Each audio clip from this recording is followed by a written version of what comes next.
The first sound was claws against bark.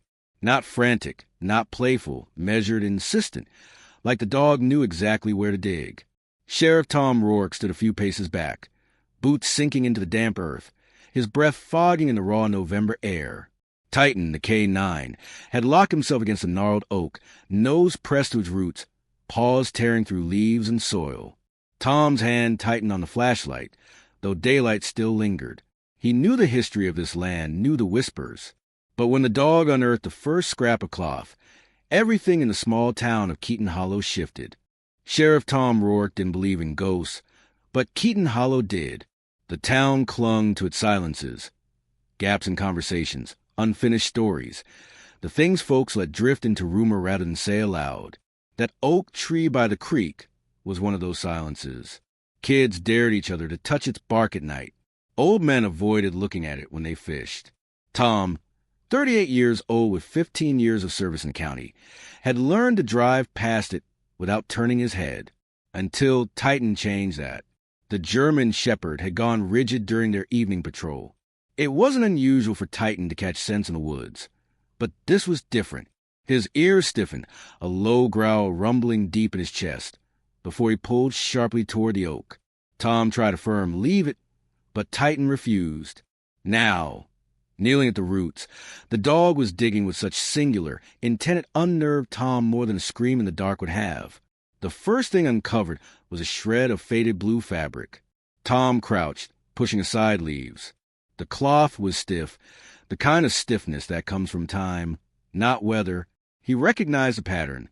Old denim. His stomach knotted. Denim like that hadn't been made in decades. "Titan, what the hell have you found?" The dog whined and kept pawing, dirt spraying onto Tom's boots. A small shape appeared in the soil. A button. Tom's pulse quickened. He shined his flashlight into the shallow hole. Then came the smell. Not strong, but unmistakable. Sour, faintly sweet, the clinging odor of what was once flesh. Tom staggered back. By the time he called for backup, his hands were slick with sweat despite the chill. Deputy Claire Mendel arrived first, tires crunching on the gravel road. Claire was 10 years younger than Tom, all sharp eyes and a sharper tongue. Known in town as someone who didn't keep her opinions to herself. She jogged up, tucking her hair under her cap. "You look like you've seen a ghost," she said, squatting beside the oak. "What is it?" "Cloth. And bone, maybe?" His voice sounded foreign to him. Claire leaned closer. "Christ," she whispered. "Human?" Before Tom could answer, Titan whined again, pawing harder, as if urging him to keep going. Claire exchanged a glance with Tom. "We'll need to call it in," she said. "No." The word left Tom faster than he'd meant. Claire blinked. "No, not yet." He lowered his voice, even though no one else was near. "If this is what I think it is, news will spread before we've even cleared the site. You know how this town is. We need to be sure before we bring the others in." Claire straightened, studying him. "Tom, you're not thinking about—" "I'm thinking about control," he cut in. "If we call this a now, the mayor will be down here in 15 minutes. So we'll half the county. Let's dig a little more, document what we can, then decide." Her jaw tightened. "That's not protocol." "Neither is this." For a long moment, she held his gaze, then sighed. "Fine, but you owe me one." Together, they dug with gloved hands. The soil was damp and stubborn. Titan stayed pressed against them, panting heavily, eyes locked on the growing hole. After 10 minutes, the outline of a skull emerged. Dirt caked the sockets, but the shape was undeniable. Tom's throat closed. Beside the skull was more fabric, what looked like the remnants of a shirt, threadbare and torn. Claire whispered, "Oh my God!" She stood and turned, pacing a few steps away, running both hands over her face. Tom stayed crouched, staring into the shallow grave. Something tugged at him, a memory he didn't want, a story told in hushed voices when he was a teenager. A girl disappeared from Keaton Hollow almost 20 years ago. Some said she'd run away. Others muttered about the woods swallowing her. The sheriff at the time dismissed it. No body, no crime. Tom had dated her once. Briefly. 2 weeks in high school, nothing serious. He'd almost forgotten her face until now. Tom. Claire's voice was sharp. You know who this is, don't you? He forced himself to stand, brushing dirt from his gloves. I don't know anything yet. But his heart said otherwise. They covered the site with a tarp, marking it with cones from the cruiser. Titan lay down beside the roots, restless, as if guarding the discovery. Claire leaned against her car, lighting a cigarette despite department policy. You're not calling this in tonight, are you? Tom shook his head. Tomorrow. Early. We'll secure it then, do it right. You're sitting on a goddamn human skeleton, and you're worried about timing? I'm worried about the town tearing itself apart, he said, his voice low. We drop this tonight, and by morning, Keaton Hollow will be burning with eerie's. We need time. Claire exhaled smoke, narrowing her eyes. This isn't about the town. This is about you. Who is she, Tom? He met her gaze. For a moment, he considered telling her about the girl's smile, the way she used to walk barefoot by the creek, the night she vanished. But the words stuck like glass in his throat. Just someone I used to know, he said instead. Claire watched him like she didn't believe a word. The night dragged on. They set up a perimeter, took photos, mapped the area. Titan wouldn't leave the tree. Tom leaned against the hood of his cruiser, staring out across the hollow. The land seemed to breathe differently now, darker, heavier. He thought of calling his brother, Daniel. They hadn't spoken in months, not since the argument about their father's property. Daniel had always been the wild one, the one who walked too close to trouble. If the body really was who Tom suspected, Daniel would know more. But calling Daniel would mean reopening wounds Tom wasn't sure he could face. Claire flicked her cigarette into the dirt. You ever think this town deserved the truth, no matter how ugly? Truth and destruction usually come in the same package, Tom murmured. She studied him. And what if someone put her here? What if they're still walking free? Tom didn't answer, because deep down he feared she was right. By midnight, the air had dropped colder. The tarp fluttered faintly in the breeze. Titan's ears twitched, his body stiffening again. Tom stepped forward. What is it, boy? Titan let out a low growl, staring into the woods beyond the oak. The trees stood motionless, shadows shifting only with the wind. But Tom felt it too, a presence, heavy and unseen, watching from the darkness. Claire's hand went to her holster. You see that? No. He kept his eyes on the black gap between the trunks. But I feel it. They stood in silence, the night pressing in. Titan didn't look away. Morning came gray and damp, the kind of morning where fog clung low across the fields, and every sound carried farther than it should. Sheriff Tom Rourke hadn't slept. He sat in his cruiser at the edge of the hollow, coffee cooling untouched in the cup holder. Titan sprawled across the back seat, but not truly resting. Every time Tom shifted, the dog's eyes open, watchful, as if guarding the oak even from dreams. Deputy Claire Mendel rolled up just after dawn, hair tied back, a fresh set of gloves dangling from her pocket. She didn't say good morning. She didn't look at him. She went straight to the tree, lifted the tarp, and crouched.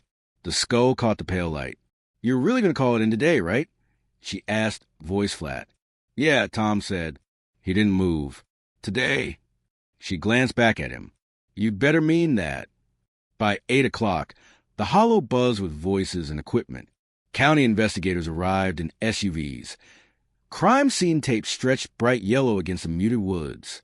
Reporters weren't far behind, parked down the road, long lenses trained on the tree, like vultures eyeing carrion. Tom stood off to the side, jaw tight, hands in his jacket pockets. He should have felt relief. Procedure was in motion, the sight properly processed. But all he felt was unease, a prickling in his chest he couldn't shake. Claire stayed close to the forensic team, watching their every move. At one point she caught Tom's eye across the tape, her expression unreadable. An investigator, Dr. Monroe, approached him. She was brisk, efficient, the kind of person who carried her authority like a blade. Sheriff, we'll need your cooperation. Preliminary assessment says this is an adult female, mid to late teens at time of death. Been here a long time. 2 decades at least. Tom's stomach knotted. He'd already known, but hearing it confirmed was like ice down his spine. Monroe adjusted her glasses. You recognize the clothing? Tom hesitated. It's old. Denim shirt, maybe jeans. A lot of people wore that. But you're thinking of someone. Her tone wasn't accusatory, just matter of fact. Tom forced his face still. Not yet.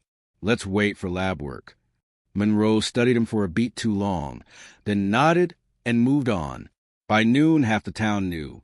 Keaton Hollow was small, fewer than 5,000 souls, and its gossip spread faster than wildfire. At the diner, heads bent together over plates of pie. At the gas station, whispers passed between pumps.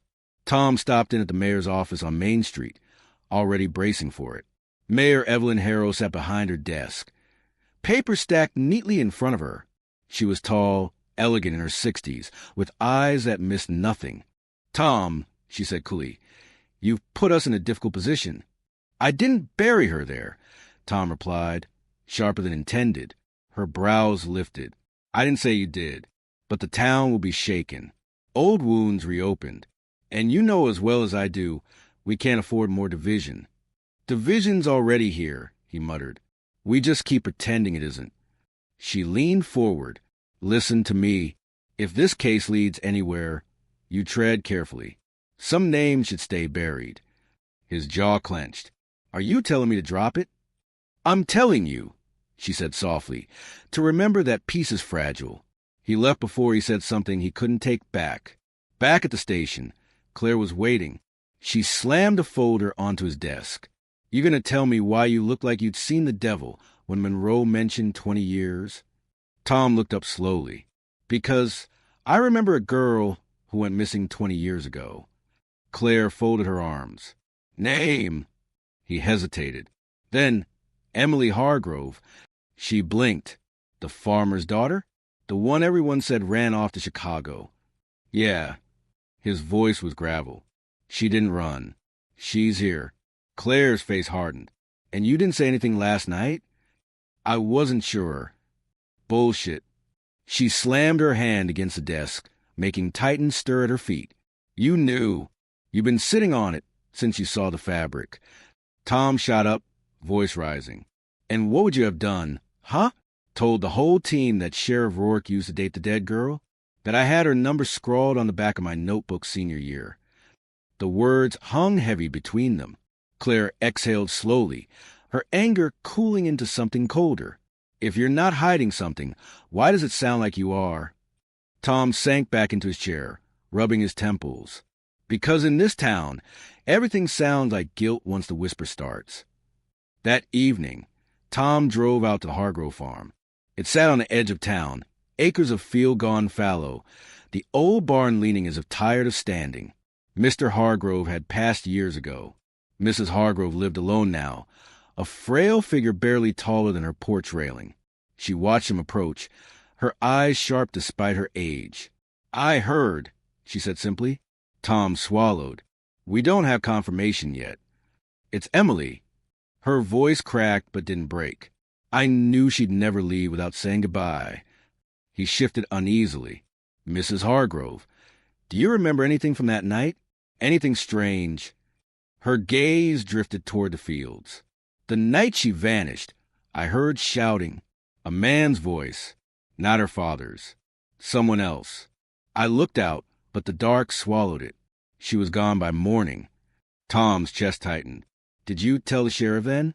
She laughed bitterly. Of course I did. He told me I was imagining things. Said she ran off. But I saw her shoes by the door. She never went barefoot. Not once. The old woman's eyes burned into him. Find out who did this, Tom. Don't let them bury her twice. That night, Tom sat alone in his kitchen, the weight of Mrs. Hargrove's words pressing down. He poured whiskey into a glass but didn't drink it. Titan paced the room, restless. The memory returned unbidden. Emily laughing on the back of his pickup, hair whipping in the summer wind. The last time he'd seen her, August 20 years ago. She'd been distant, nervous, said she had to meet someone that night. She hadn't said who. Tom had asked. She'd smiled, touched his cheek, and said, Don't worry, it's nothing bad. It had been the last time. His phone buzzed, jolting him. A text from an unknown number. Stop digging. Some things don't need to be found. The whiskey glass slipped from his hand and shattered on the floor. The next day, Claire stormed into his office. Tom, the lab just called. They're expediting dental records. Should know within 48 hours. But there's something else. She dropped a bagged evidence photo on his desk. They found this near the body. Inside the bag, a rusted lighter. Cheap silver-plated. Initials scratched into the side. Tom's stomach dropped. The initials were Dr. Daniel Rourke, his brother. Claire's eyes narrowed. You want to tell me why your brother's lighter was buried with a dead girl? Tom's throat went dry. I don't know. Bullshit again. Her voice was cold now. No trace of partnership. You've been hiding things since the start. If you're protecting him. I'm not.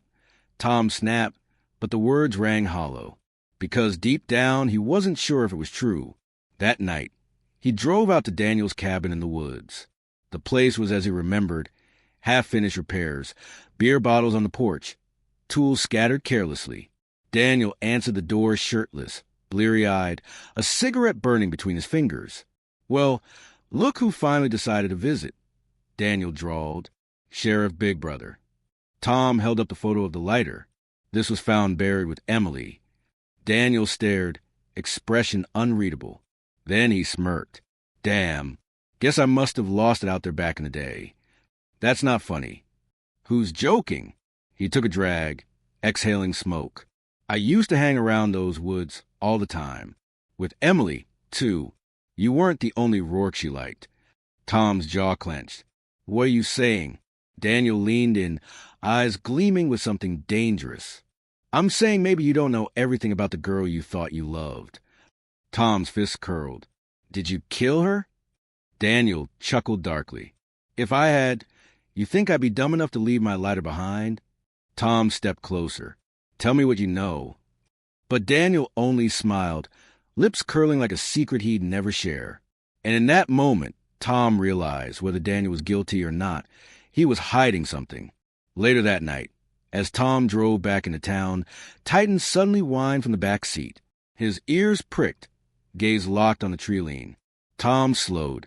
In the beam of the headlights, a figure darted across the road. Too fast, gone before he could process. He slammed the brakes, heart hammering. The road was empty, but on the asphalt ahead lay a single scrap of denim. The denim scrap was damp with dew when Tom picked it up off the road. He turned it over in his hand, headlights cutting across the empty trees. It looked old, brittle, the threads frayed almost to dust, but it hadn't been lying here long. Someone wanted him to see it. Titan growled low from the back seat, hackles raised. Tom scanned the tree lean, but whatever shadow had crossed the road was gone. He pocketed the cloth, shifted into gear, and drove back to town with a knot in his chest that only tightened the closer he got. At the station, Claire was waiting. She'd been waiting more often lately. Late nights, early mornings, eyes shadowed but sharp. She caught sight of him and crossed her arms. You look like hell, she said. Feel worse. He handed her the denim scrap. She examined it with a frown. You find this out there? Middle of the damn road, he said. Someone's playing with us. Her jaw tightened. Then we pushed back. She dropped the scrap into an evidence bag, sealing it. Her eyes lingered on him. What did your brother say? Tom hesitated. He could still see Daniel's smirk, hear his taunting words. You weren't the only Rourke she liked. He claimed he didn't kill her, Tom said finally. Did you believe him? Tom met her gaze. I don't know. Claire studied him, something unreadable flickering behind her eyes. Then we find out, together. For a moment, he almost believed her. The next morning, the lab called. The dental records were back. It was Emily. Hearing her name spoken aloud after 2 decades felt like someone had reached into Tom's chest and wrenched something loose. He hung up slowly, the receiver heavy in his hand. Titan pressed his muzzle against Tom's leg, sensing the storm inside him when he stepped out of his office. Claire was there. She saw his face and didn't need to ask. So it's her, she said softly. Tom nodded. Then we go to Daniel, she said. Harder this time. If he was involved, if he knew anything, we squeeze until he breaks. Tom hesitated. And if he's innocent? Claire's eyes hardened. Then he tells us who isn't. They drove to the cabin together. The woods were quiet, the kind of quiet that made Tom's skin crawl. Titan whined as they pulled up, his body taut with unease. The cabin door hung ajar. Tom drew his weapon. Stay close. They stepped inside. The place smelled of stale smoke and spilled beer, but beneath it was something sharper. Iron. Blood. Daniel lay slumped against the far wall, shirt soaked crimson. His chest barely rose. His eyes fluttered open as Tom rushed to him. Jesus, Dan. Daniel coughed, blood staining his lips. His voice was ragged. Too late they came first. Who? Tom demanded, pressing a hand to the wound. Who did this? Daniel's gaze fixed on him, cloudy but fierce. It wasn't me. I didn't kill her. I know. Tom lied, desperate. Just tell me, who did? Daniel's lips moved, but the words came out as little more than a whisper. Claire leaned closer, straining to hear. Your town, your people, it was never, his breath rattled, cut short. His eyes froze open. Daniel Rourke was dead. Tom knelt in silence, his brother's blood on his hands. Titan whimpered softly, pressing close. Claire touched his shoulder. Tom, we need to go. Whoever did this might still be near. But Tom didn't move. His whole body was ice and fire at once, grief and rage colliding inside him. Someone had silenced Daniel. Someone who feared what he might reveal. And that someone was still out there. The town shifted in the days that followed. Fear rippled beneath the surface, though no one said it outright. Reporters circled like sharks. The mayor pressed Tom to control the narrative. Monroe's team pulled more fragments from beneath the oak, bone cloth, a rusted chain. But Tom's thoughts never strayed far from Daniel's dying words. Your town, your people. Emily's death wasn't random. It was woven into Keaton Hollow itself. And someone still alive had buried her. One night, unable to sleep, Tom returned to the oak alone. The hollow was drenched in moonlight, shadows deep as wells. Titan padded beside him, ears pricked. Tom crouched at the roots, brushing his hand over the churned earth. His mind spun through names, possibilities, every whisper he'd ever overheard about that night. Behind him, a twig snapped. He spun, gun raised, only to see Claire step into the clearing. You shouldn't be here alone, she said. Neither should you, he shot back. She stopped a few feet away, her face unreadable. You ever think maybe Daniel was telling the truth? That he wasn't the monster you wanted him to be? Tom's grip tightened on the gun. Why are you saying it like that? Her eyes glinted in the dark. Because I think you already know who the monster is. Something cold slid down his spine. Claire. She stepped closer, slow, deliberate. Emily wasn't supposed to die. She was supposed to leave. But she got scared. She was going to talk. And when she tried, well, somebody had to keep her quiet. Tom's heart slammed. You. She tilted her head. Not me, but I know who. And I know what happens to people who dig too deep. Titan growled, teeth bared. Tom's finger hovered near the trigger. Tell me? Her smile was sharp and thin. Mayor Harrow. Evelyn. She had more to lose than anyone if Emily talked. Emily saw things. Deals. Money moving where it shouldn't. Evelyn made sure she never opened her mouth again. Tom stared, disbelief crashing into fury. The mayor? She kept this town standing, Claire said, voice low, urgent. And she kept it quiet. Daniel, he was just collateral. Evelyn couldn't risk him talking either.